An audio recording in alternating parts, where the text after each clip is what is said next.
So hey guys, welcome back again. This is Shab Akhtar and you watching me on channel Akhtar video. So basically आज की video में मैं बताने वाला हूँ आपको जेएनयू के बारे में।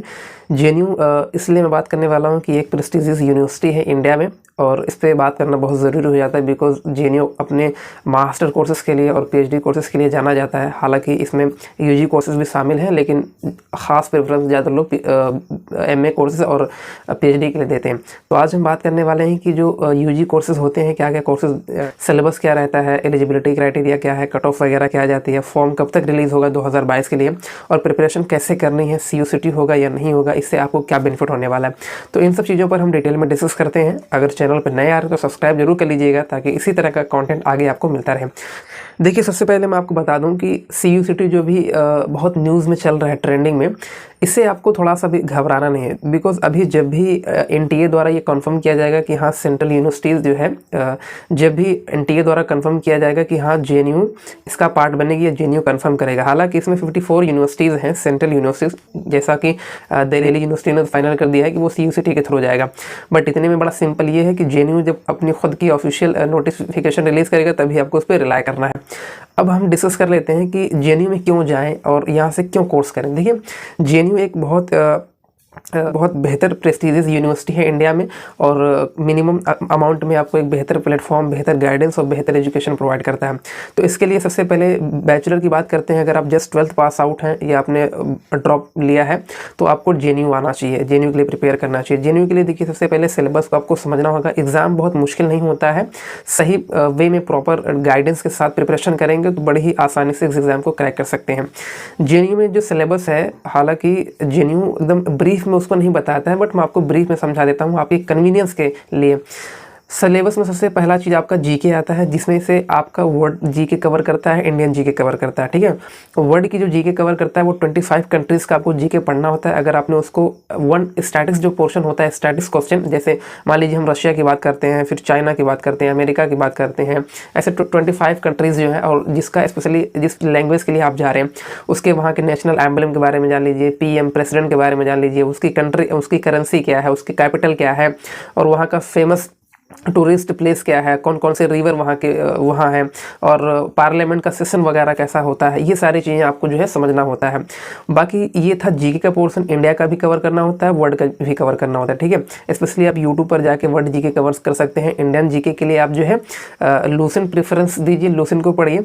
अब आते हैं इंग्लिश पे। इंग्लिश बहुत मेन पोर्शन कवर करता है। अगर आपका इंग्लिश पर कमांड है तो आप अच्छा जो है नंबर स्कोर कर सकते हैं। इसके लिए मैं आपको सजेस्ट करूंगा कि आप लूसेंट पढ़िए। लूसेंट की एक आती है इंग्लिश, वो पढ़िए। अगर वो नहीं आती है तो आप किसी भी राइटर की कोई एक इंग्लिश कंपटीशन की एसएससी लेवल का लेके वो पढ़िए, और ज़्यादा से ज़्यादा प्रैक्टिस कीजिए। जो थ्योरेटिकल पोर्शन होता है उसको करने के साथ साथ आपको प्रैक्टिस भी करना होता है। एंड अब आते हैं रीजनिंग पर। रीजनिंग भी तकरीबन 10 से 15 नंबर कवर करता है, बट ये वैरी करता है, हर साल बदलता रहता है। तो रीजनिंग के लिए भी आप कोई भी स्पेसिफिक राइटर की बुक ले लीजिए और इन दोनों की प्रैक्टिस करते रहिए, इंग्लिश की भी और रीजनिंग की। तो यहाँ से आपका जीके, रीजनिंग, इंग्लिश कवर हो जाएगा। बाकी करंट अफेयर आप देखते रहिए, नेशनल का और इंटरनेशनल का भी। इन सारी चीज़ों को पढ़ लेंगे तो आपका एग्ज़ाम क्रैक करना 90% आपका हो जाता है कि आप कर लेंगे अगर आपने ये सब किया है तो। और वीएस जो क्वेश्चन होता है जो जेएनयू में कम से कम 5 से 6 साल का, आप उसको सॉल्व कर लीजिए, कुछ प्रैक्टिस सेट बना लीजिए और प्रैक्टिस करते रहिए, तब आप इस एग्ज़ाम को क्रैक कर सकते हैं। देखिए, कट ऑफ की अगर बात करें तो कट ऑफ भी अच्छी खासी जाती है। कट ऑफ 70+ रहती है, 70+ रहती है। इन जनरल मैं बता रहा हूँ, ये वेरी करता है कि आप कौन से कोर्स के लिए प्रेफरेंस रख रहे हैं।